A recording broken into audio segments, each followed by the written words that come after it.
karag-karag, welcome back to my vlog. Isang magandang hapon sa inyong lahat mula dito sa Lasak City.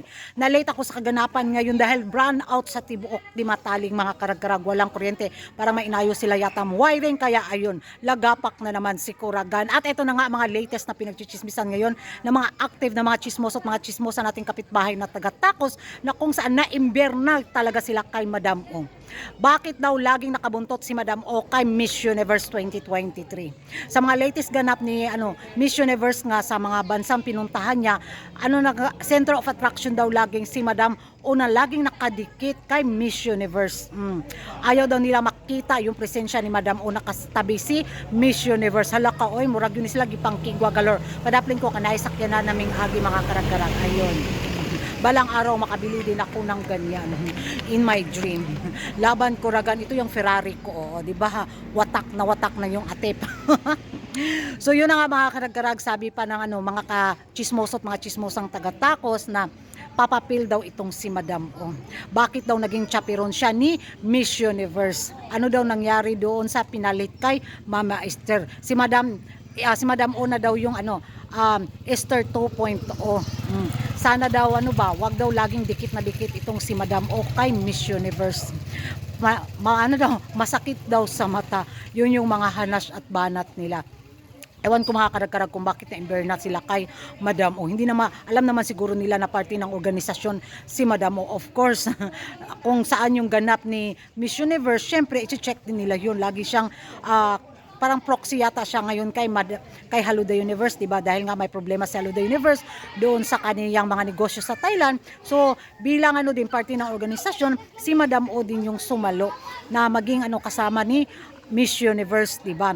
So, sabi ng mga taga-Tacos na too much attention daw itong si Madam O. Halaka, impas yun sila. Huwag talaga nilang atakihin si Madam O. Baka maligwak ganon yung mga lakasan nilang kandidata sa taga-Tacos, diba? So nagche-check lang din yan sila ng kung sino yung mga fans na laging protected dyan sa social media, baka mapektuhan yung mga taga-Tacos. Ewan ko kung bakit ganun yung galit nila ngayon kay Madam O na laging kasama-kasama ni Miss Universe. Ambot galore lang mga karag-karag yung mga kaganapan ngayon. Nakichismis lang din ako na i-share ko rin sa inyo. Banatin ninyo si Madam O kay nudnuran yun mo mga skincare product ni Madam O. Yun yung magiging reaction ko mga karag-karag. At ewan ko sa inyo kung ano yung magiging komento ninyo. Grabe yung mga ganap ni Miss Universe, no? Parang tatalunin yata niya yung record ni Lara Dota bitaw sa pinakamaraming bansang napuntahan na na-visit bilang reigning queen. Ewan ko kung pang ilang bansa na itong napuntahan ngayon ni Miss Universe 2023. Talagang pinupush ng Miss Universe organization yung yung mga ganap bitaw niya na hindi siya upo sa bangko. Kumilos-kilos din ang Miss Universe organization. Of course, pag hindi sila kikilos, lalo na silang malugi. Thank you for watching mga karag-karag, at yan lang yung mga latest na mga chika na pinag-uusapan ngayon. Ano yung masasabi nyo sa hanas nga ng mga taga-Tacos tungkol nga dito kay Madam O na laging dikit kay Miss Universe. And bye-bye mga karag-karag, kanana po Joy, isa ka Madam O narao. Unsa kay imong business? Businessman. Nasya business mga karag-karag na hardware. Diri lang sa sumpot. Char, support local. Di mga karag-karag. So ang view sa Lasak City, mingaw kaayo. Nag-inanihay pero hindi mo ramdam dito nag-anihan kasi nga sa harvester. Pag-hi din kayo.